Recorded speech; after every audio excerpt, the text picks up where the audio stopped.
Ito yung project ko ngayon dahil ito yung bago kong lilipatan na bahay.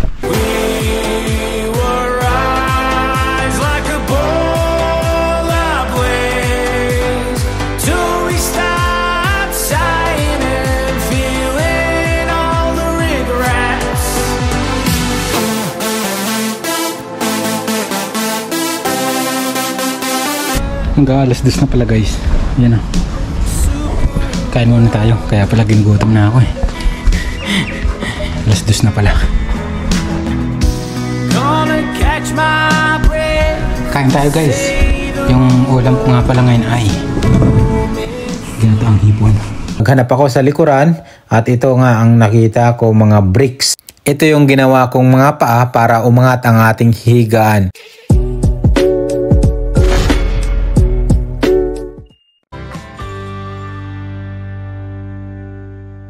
Good morning, time check 9:23 ng umaga. Kakagising ko lang guys. Ganito nagsisimula ang araw ko kapag wala akong pasok.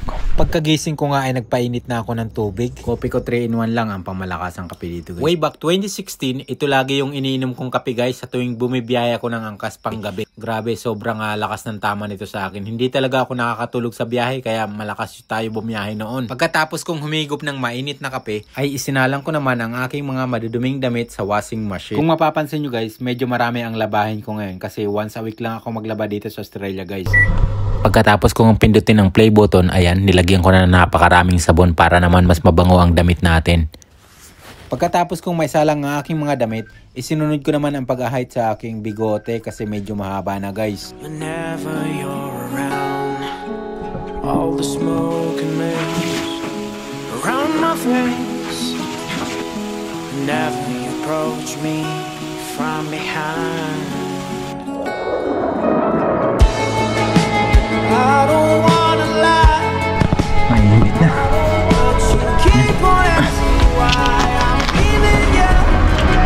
Mainit tapos na traffic.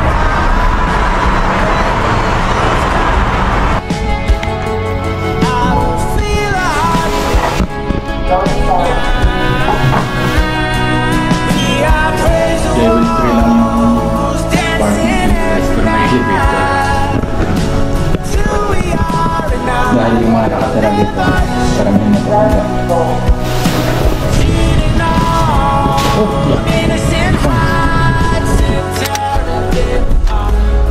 So kung napapansin nyo kapag nagsasalita ako medyo bulol kasi ayan kayo, meron akong singaw, nakagat ko yung dila ko kaya medyo bulol tayo magsalita ngayon. Pagpasensya nyo na.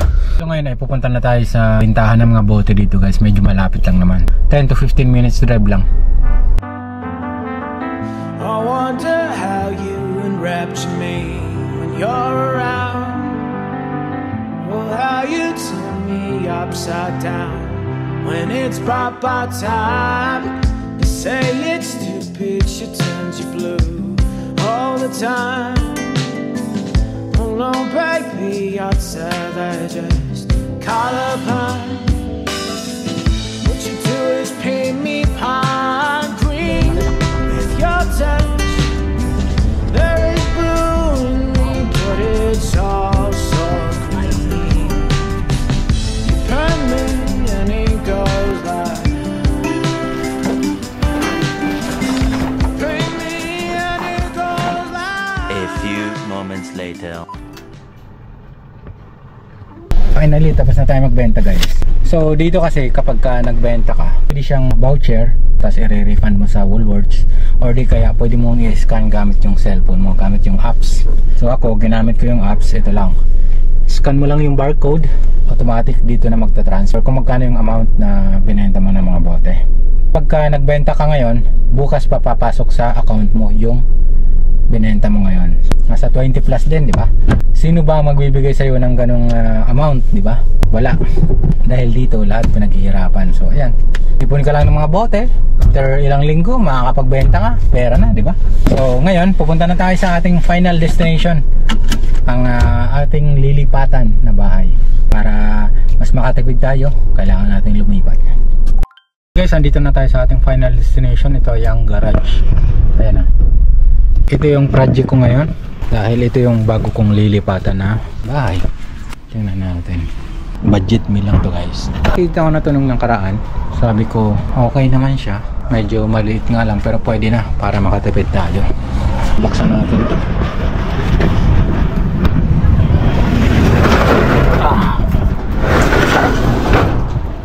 Ayan siya. Kita nyo. Pwede na, di ba? Kasi yung nire-rentahan kong room dun, ang bayad ko ay $250 per week. So ito, medyo makakatipid tayo. Diba? So, operation linis muna tayo ngayon. Let's go!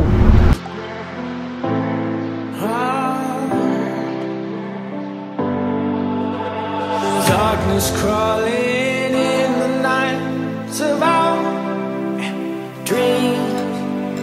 We don't even think about the pain we breathe. I can turn the lights on for you. Ang alikabok. Dahil wala akong mask, itong t-shirt ko. Ito lang yung gagamitin kong mask. For sure, uubuhin tayo mamaya ang hapon. Kaya, kailangan natin gumawa ng paraan. Ito. Yan. So yan, nalinis na natin ito. Natanggal na natin ang mga kalat. Ngayon, ito naman yung linisin natin. Yung itaas. Tatanggalin natin yung mga dumi dyan. Para walang tumagas na mga dumi. Di ba? Clean up lang, tapos babalik natin para meron tayong kesame. Let's go! I promise we'll be alright without cream.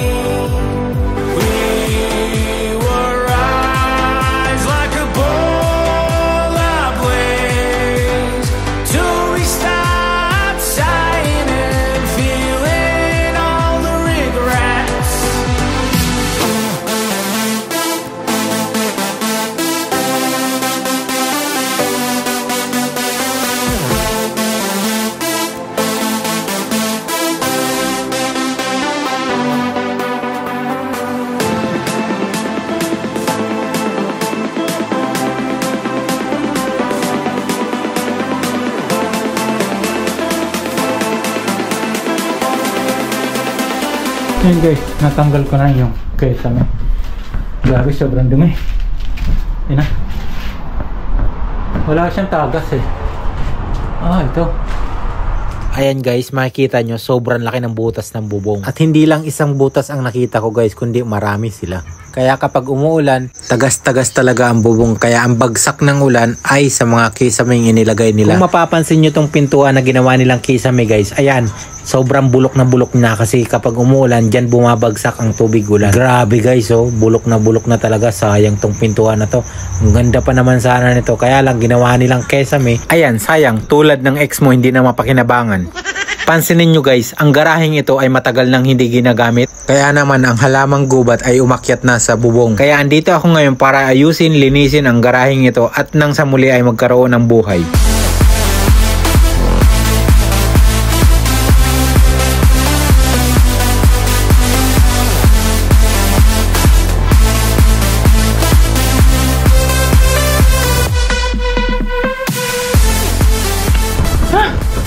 Likabok. Grabe. So yan guys, ito na siya. Malinis na yung taas. Yan. Wala nang alikabok dahil winalis na natin yan. Tapos yan, malinis na. Ito, babalunasan ko na lang yan ng tubig. Medyo maliwalas na. Next natin gagawin, patay natin ba? Ang balak ko kasi pinturahan tong wall para mas maganda naman, pero dahil nga nagtitipid tayo, wala tayong budget. Yan. Malinis naman siya pag ano eh. Pinunasan no. Kita nyo. Puputi pa yan. Light blue pala to. Lilinis pa yan. Anong dumi? Punas lang yan. Sabon. Gamba na magtubig. Pabalunasan natin to. Yan. Para matanggal yun. May kabog. Basahan. Tubig. May sabon. Let's go.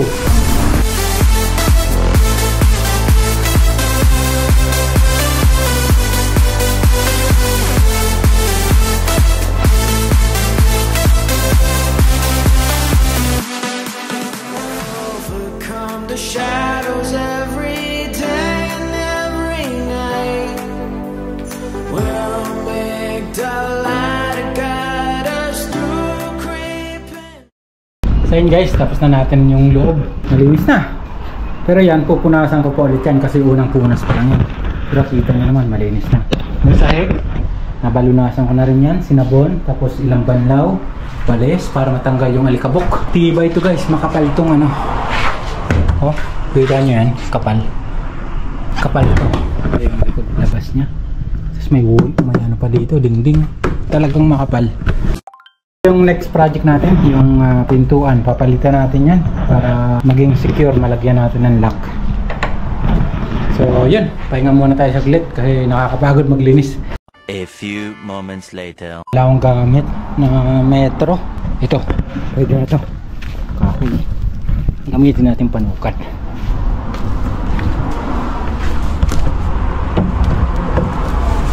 Pwede na ito. Pasin natin yung taas. Bitin. Yan. Pwede na. Dagdagan na lang natin ng konti. Konting kahoy. Ganyan yung taas niya. Tapos tayo ng kahoy.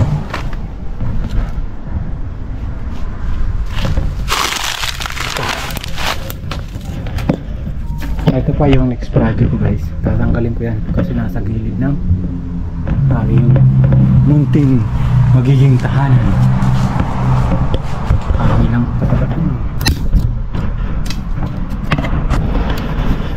Para-paraan lang tayo. Boy Scout tayo eh. Okay.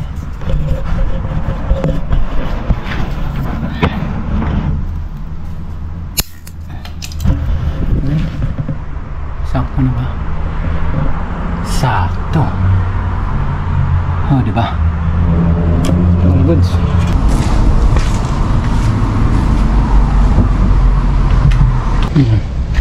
Yan yung tanda, dito tayo magpuputol pag ganun. Dahil mayroong lagari dito na nakasabit, oh. Meron tayong pamutol. At dahil maalog yung lagari kasi isa lang yung tornilyo niya, I decided na lagyan ng kahoy para mas lalong tumibay at hindi siya gumalaw kapag ginamit na natin yung lagari. Ayan, nilagyan ko ng kahoy at pinutol. Swak na swak din talaga yung kahoy kasi pinasok ko, pinutol ko.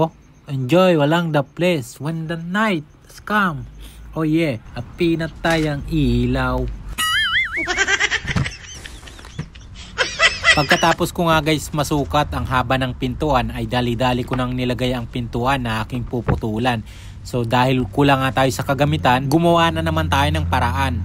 Sakto may nakita akong puting plywood at straight. Ayan, yan yung ginamit kong roller. So at dahil mainit dun sa pwestong unang pinaglagyan ko, nilipat ko. At nakakita na naman ako ng styrofoam, yun yung ginamit kong patungan ng aking puputulan na pintuan. Tapos kumuha ako ng upuan para mas lalong tumibay.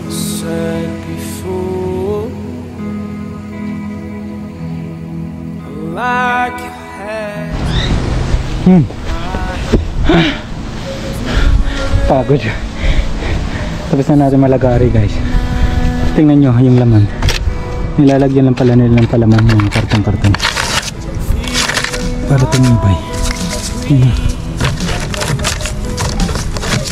So lalagyan na lang natin yan ng matibay pa. Okay. Hanggang alas 2 na pala guys. Yan o.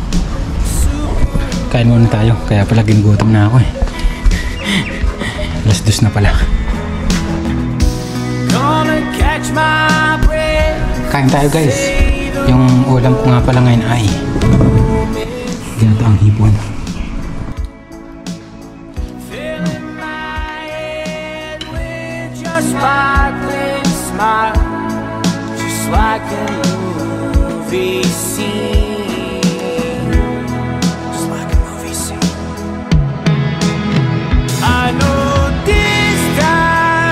Pagkatapos kong kumain, nagpahinga lang ako ng saglit at tinuloy ko na ang pagkabit ng pintuan.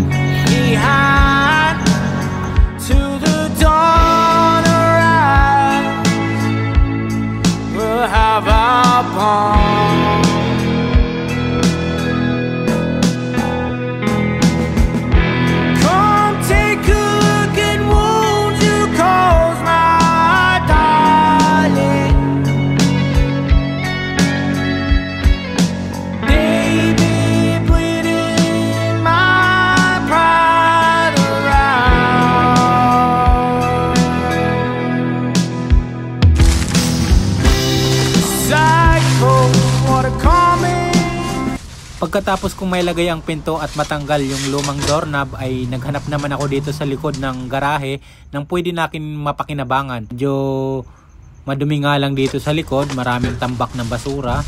Kapag siniswerte ka nga naman, ayan guys, meron ako nakita na bakal na pwede kong gamitin sa bed frame. Siguro bed frame nung dalawang kama kanina sa garahe. So nilagay lang nila dito sa likod. Ayan, kukunin ko na lang para gamitin ko sa bed frame. Medyo may kamahalan din pala dito guys yung bed frame, kaya I decided na kunin na lang ito. Pagtiyagaan para makatipid tayo. So medyo nahirapan nga akong kunin ng bed frame guys kasi nga maraming mga kalat at mga halamang gubat na nakapulupot sa mga kalat. Kaya medyo nahirapan talaga akong hugutin itong bakal na frame. Dahil wala akong gamit na pamutol, ayan, gumamit ako ng kawayan para putulin ang mga halamang gubat na ito na gumapang na hanggang bubong. Ayan. At inisa-isa ko nang hugutin ang mga nakalagay dito sa gilid para makuha ko yung kakailanganin ko.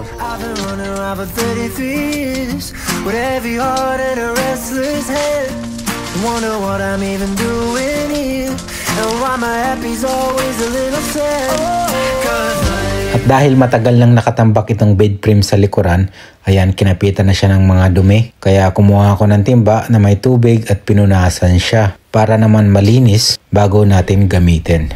Pagkatapos kong punasan ay ipinasok ko na nga siya sa loob para naman malaman ko kung saan ko ipepwesto ang aking higaan. Pagkatapos kong may pwesto ang bed frame ay sinunod ko namang nilinisan ang aking hihigaan na kutson. Grabe guys, sobrang ganda pa na ito. Naka-stack lang to dito sa may garahe. Konting pagpag lang, okay na yan. Ayan. Sobrang ganda pa guys. So naka-stack lang dito yan. 2 piraso nga pala ito guys. Kaya ang ginawa ko, pinagpatong ko na lang para naman tumaas ang aking hihigaan. Pagkatapos ay winalisan ko na yung tagiliran kasi mayroon pang mga sapot ng gagamba. Nilinisan lang natin ng maigi para naman ay maganda sa pakiramdam kapag humiga na tayo. Medyo nakukulangan pa ako sa taas ng aking hihigaan guys, kaya tinanggal ko muna para gawa ng paraan na umangat ang ating hihigaan. So naghanap ako sa likuran at ito nga ang nakita ko, mga bricks. Ito yung ginawa kong mga paa para umangat ang ating hihigaan. So 3 piraso pinagpatong-patong ko. Nilagyan ko bawat kanto, tapos nilagyan ko sa gitna para maging support at lalong tumibay ang ating hihigaan. Mahirap na, baka mamaya bumagsak habang natutulog tayo. Malikot pa naman ako kapag natutulog guys.